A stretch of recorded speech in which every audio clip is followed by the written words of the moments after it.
Timnas Indonesia diketahui sudah tiba di Jeddah setelah menempuh perjalanan panjang pada Minggu semalam. 12 pemain Liga 1 dari 26 nama yang dipanggil Sintayong langsung menuju hotel untuk istirahat.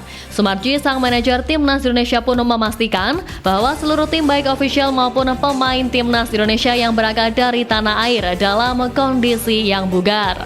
Bahkan skuad Garuda akan langsung memulai latihan perdana di Jeddah pada malam hari waktu setempat sejak kedatangan mereka. Sementara itu, untuk para pemain abroad akan bertolak dari tempatnya masing-masing dan tiba di Jeddah, Arab Saudi pada 1 dan 2 September waktu setempat. Nama-nama seperti Jay Izzes, Justin Hubner, Sandy Walsh, Ragnar Oratmangun, dan Saint Patinama pun diketahui telah tiba di Jeddah, disusul dengan Ivar Janar, Rafael Strijk, dan juga Martin Pas. Seluruh punggawa dipastikan akan langsung memulai persiapan di bawah komando Coach Shin. Sintayong pun memastikan akan berusaha keras agar Timnas Indonesia mendapatkan hasil terbaik melawan Arab Saudi nanti, termasuk saat melawan Australia. Sebelum keberangkatan ke Arab Saudi, Shin mengatakan bahwa tidak mudah untuk Timnas Indonesia meraih 3 poin dalam laga tersebut. Namun, ia memastikan tim asuhannya akan bekerja keras dengan meyakini dalam segala hal kemungkinan bisa terjadi. Shin memang tidak mau bicara banyak soal target melawan Timnas Arab Saudi di kandang lawan. Baginya yang terpenting, anak asuhnya menampilkan permainan terbaik di laga nanti. Bola itu bundar, situasi bisa berubah, nggak ada yang tahu juga.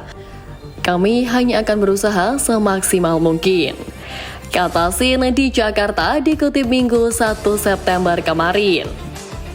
Sementara itu, saat sesi latihan terakhir di Jakarta, wajah pelatih Timnas Indonesia itu nampak pucat hingga membuat netizen bertanya-tanya bagaimana kondisi yang sebenarnya dialami oleh Coach Shin. Namun pria berusia 53 tahun itu memastikan bahwa kondisinya baik-baik saja. Shin bahkan mengaku bahwa dirinya merasa cukup bugar. Ya, tentu saja netizen khawatir sebab pelatih asal Korea Selatan itu baru saja mendapatkan perawatan serta menjalani operasi beberapa waktu lalu. Walau masih nampak belum terlalu fit, seperti biasa Shin memimpin latihan Timnas Indonesia dari awal sampai akhir. Sesi itu dimulai pukul 17.00 waktu Indonesia Barat, tetapi sang pelatih bahkan sudah berada di lokasi sejak pukul 16.35 waktu Indonesia Barat. Profesionalitasnya sebagai pelatih memang tak bisa diragukan. Sintayong selalu berusaha memberikan yang terbaik dalam menggembleng kualitas pemain Timnas Indonesia. Hal itu senada dengan strateginya dalam memahami karakter musuh. Ya, sebelum bertemu Arab Saudi, Sintayong mengklaim bahwa dirinya sudah mengetahui karakter permainan The Green Falcons. Bukannya sok tahu, namun permainan dari Arab Saudi memang terkenal keras. Sintayong tidak mempermasalahkan karakter bermain keras yang cukup melekat untuk tim-tim asal Timur Tengah, sebab dia memilih fokus untuk menyiapkan Timnas Indonesia dengan sebaik mungkin. Menurutnya permainan keras itu tak akan bisa berubah, maka dari itu pelatih asal Korea Selatan tersebut meminta Pratama Arhan dan kolega jangan sampai terpancing dengan gaya bermain Arab Saudi. Menurutnya skuad Garuda harus mencari celah yang akan menguntungkan dalam usaha mendapatkan poin dalam laga tersebut. Sebaliknya, kita harus antisipasi itu dengan baik, mulai dari Coach Shin pemain untuk memanfaatkan kekasaran para pemain tersebut, katanya. Tentu saja laga super berat akan dihadapi oleh skuad Garuda di kandang Arab Saudi. Apalagi King Abdullah Sport City yang juga merupakan rumah dari timnya Karim Benzema Al-Ittihad. King Abdullah Sport City atau dikenal juga dengan Al Jawra Stadium ini merupakan stadion terbesar kedua di Arab Saudi setelah Stadion King Fahd International dengan kapasitas 68.752 tempat duduk dikutip dari stadiumdb.com. Kapasitas Stadion King Abdullah Sport City sendiri mencapai 60.241 tempat duduk, sudah termasuk 486 kursi VIP dan 308 kursi untuk penyandang disabilitas.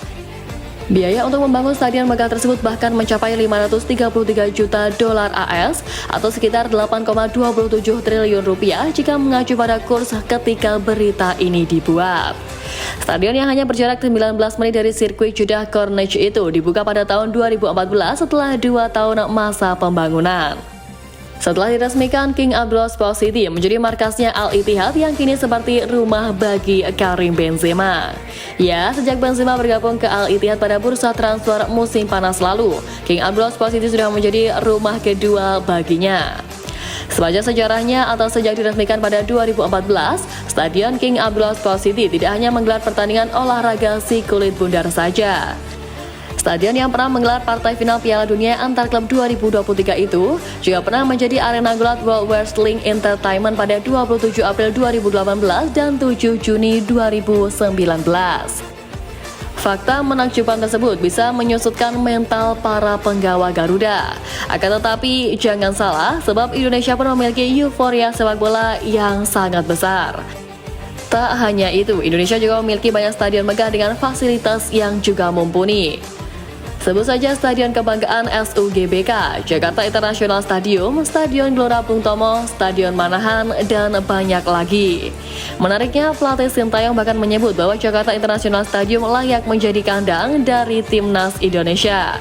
Ya, selama Sintayong menjadi pelatih skuad Garuda, ada beberapa stadion yang menjadi venue Timnas Indonesia. Sebut saja Stadion Utama Gelora Bung Karno, Kapten Iwayan Dipta Gianyar, Siolak Harupat, Manahan Solo, dan Gelora Bung Tomo. Melihat besarnya animo sepak bola di Indonesia, menggelar pertandingan di stadion yang memiliki kapasitas besar seperti JIS dapat dijadikan opsi. JIS sendiri dapat menampung hingga 82.000 penonton, di mana jumlah ini masih lebih banyak ketimbang SUGBK yang dapat menampung 77.000 penonton. Pernyataan STY itu memang cukup senada dengan kritiknya terhadap kondisi rumput Stadion Utama Gelora Bung Karno, Jakarta. Pelatih Sintayong tak segan mengkritik rumput Stadion GBK yang tak ideal. Terdapat rumput yang tak merata di sejumlah titik imbas dari gelaran konser musik pada saat laga kandang kualifikasi Piala Dunia 2026 putaran kedua lalu. Hal senada juga diutarakan oleh Kapten Timnas Indonesia Asnawi Mangkualam yang menilai bahwa kondisi rumput lapangan GBK tidak jauh berbeda dengan kondisi saat melawan Vietnam pada Maret lalu. Kondisi rumput SUGBK yang tak merata tampak lebih parah ketika laga Indonesia versus Irak pada bulan Juni. Stadion Kebanggaan warga Indonesia itu memang tak hanya diperuntukkan menggelar pertandingan sepak bola. Pihak pengelola juga membuka izin untuk gelaran konser atau kegiatan massa lainnya. Maka dari itu harapannya untuk kedepannya stadion utama bisa diperuntukkan pada kegiatan olahraga agar tak merusak kualitas rumput stadion.